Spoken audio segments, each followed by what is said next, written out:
Desde Perfecto Amor compartimos Manual para el Maestro. 5. ¿Cómo se logra la curación? Para que la curación pueda tener lugar, es necesario que se entienda el propósito de la ilusión de la enfermedad. Sin ese entendimiento, la curación es imposible. 1. El propósito de la enfermedad. La curación se logra en el instante en que el enfermo deja de atribuirle valor al dolor.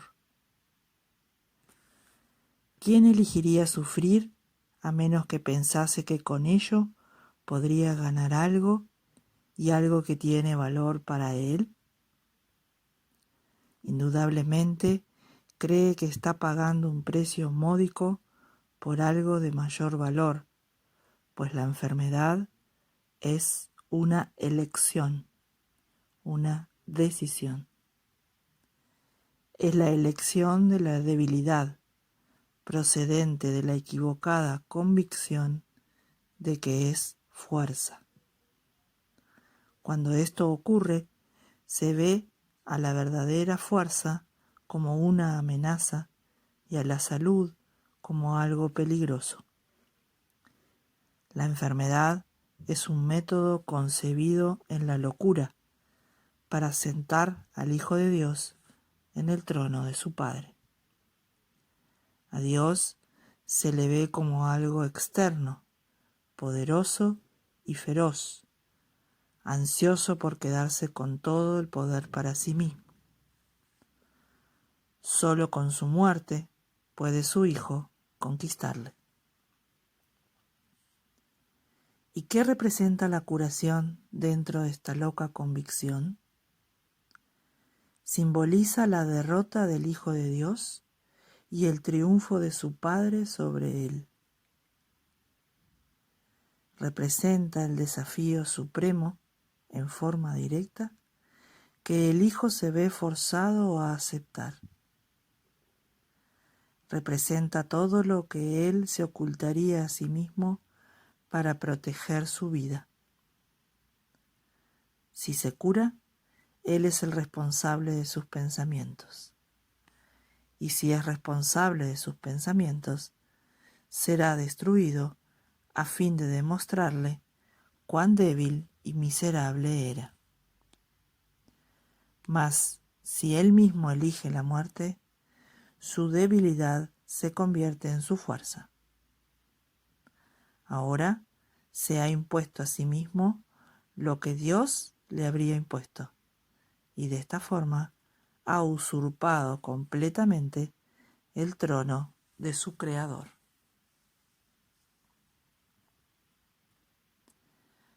2. Un cambio de percepción. La curación es directamente proporcional al grado de reconocimiento alcanzado con respecto a la falta de valor de la enfermedad. Solo con decir, con esto no gano nada, uno se curaría. Pero antes de uno poder decir esto, es preciso reconocer ciertos hechos. En primer lugar, resulta obvio que las decisiones son algo propio de la mente, no del cuerpo. Si la enfermedad no es más que un enfoque defectuoso de solventar problemas, tiene que ser entonces una decisión. Y si es una decisión, es la mente y no el cuerpo la que la toma. La resistencia a reconocer este hecho es enorme, ya que la existencia del mundo tal como lo percibes depende de que sea el cuerpo el que toma las decisiones. Términos tales como instintos, reflejos y otros similares representan intentos de dotar al cuerpo con motivadores no mentales. En realidad, Tales términos no hacen más que enunciar o describir el problema, pero no lo resuelven. La base fundamental de la curación es la aceptación del hecho de que la enfermedad es una decisión que la mente ha tomado a fin de lograr un propósito para el cual se vale del cuerpo. Y esto es cierto con respecto a cualquier clase de curación. El paciente que acepta esto se recupera. Si se decide en contra de la recuperación, no sanará.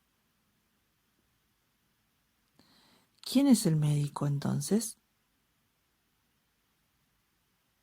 La mente del propio paciente. El resultado acabará siendo el que él decida. Agentes especiales parecen atenderle, sin embargo, no hacen otra cosa que dar forma a su elección. Los escoge con vistas a darle forma tangible a sus deseos. Y eso es lo único que hacen. En realidad, no son necesarios en absoluto. El paciente podría sencillamente levantarse sin ayuda y decir: no tengo ninguna necesidad de esto. No hay ninguna forma de enfermedad que no se cure de inmediato. ¿Qué es lo único que se necesita para que este cambio de percepción tenga lugar? Simplemente esto: el reconocimiento de que la enfermedad es algo propio de la mente y de que no tiene nada que ver con el cuerpo.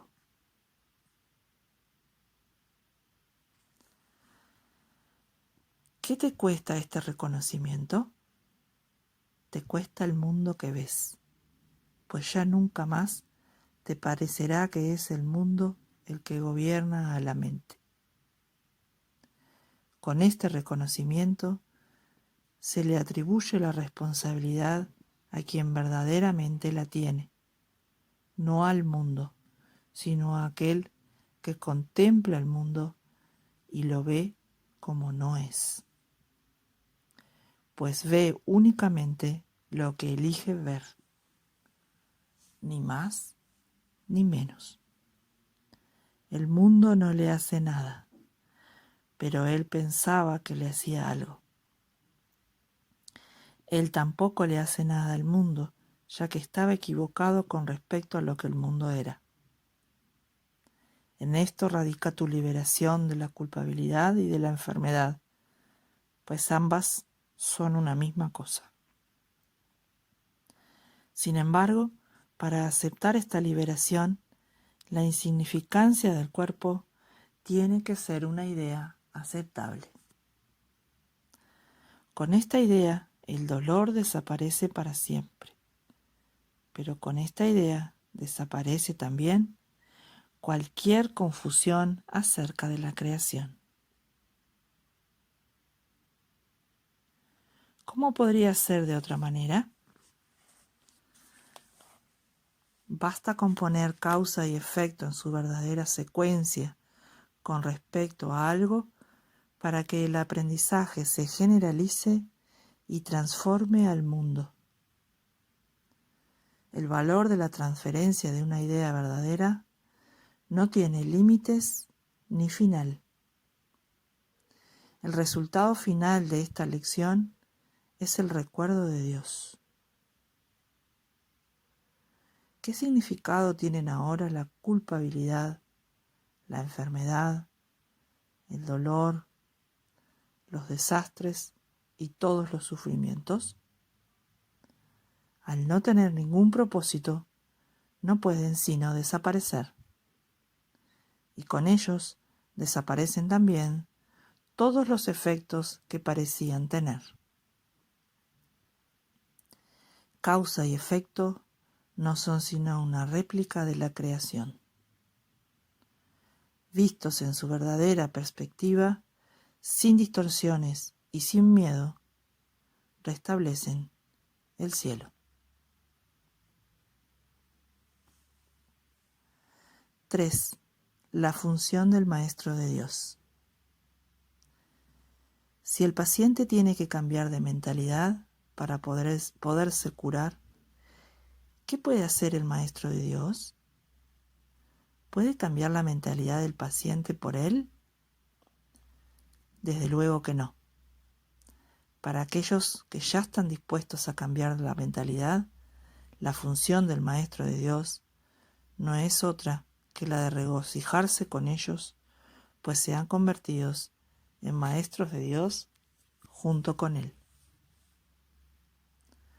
Con aquellos que no entienden lo que es la curación, no obstante, tiene una función más específica. Estos pacientes no se dan cuenta de que ellos mismos han elegido la enfermedad. Por el contrario, creen que la enfermedad los ha elegido a ellos. No tienen tampoco una mentalidad abierta al respecto.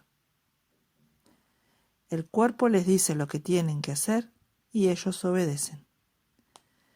No tienen idea de cuán demente es este concepto. Solo con que lo sospecharan se curarían. Pero no sospechan nada. Para ellos, la separación es absolutamente real. Los maestros de Dios van a estos pacientes representando otra alternativa que dichos pacientes habían olvidado. La simple presencia del Maestro de Dios les sirve de recordatorio.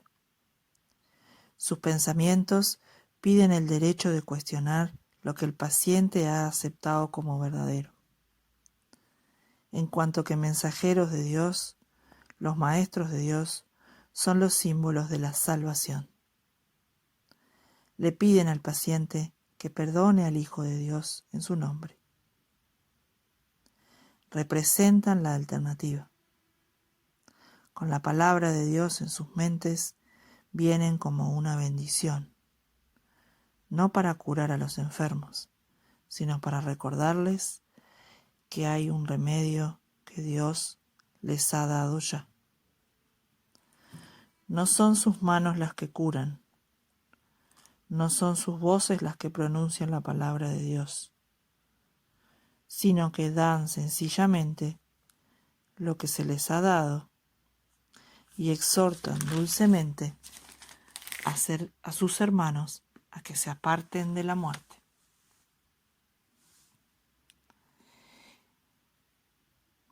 He aquí, Hijo de Dios, lo que la vida te puede ofrecer. ¿Prefieres elegir la enfermedad en su lugar? Los maestros de Dios avanzados no toman en consideración ni por un instante las formas de enfermedad en las que sus hermanos creen. Hacerlo sería olvidar que todas ellas tienen el mismo propósito, que por lo tanto no son en modo alguno diferentes. Los maestros de Dios tratan de oír la voz de Dios en ese hermano que se engaña a sí mismo hasta el punto de creer que el Hijo de Dios puede sufrir. Y le recuerdan que Él no se hizo a sí mismo y que aún es tal como Dios lo creó. Los maestros de Dios reconocen que las ilusiones no pueden tener efectos. La verdad que se encuentra en sus mentes se extiende hasta la verdad que se encuentra en las mentes de sus hermanos, y de este modo no refuerzan sus ilusiones. Así, éstas se llevan ante la verdad no se lleva ante ellas. Y de esta manera se disipan, no por medio de la voluntad de otro, sino por medio de la única voluntad que existe en unión consigo misma.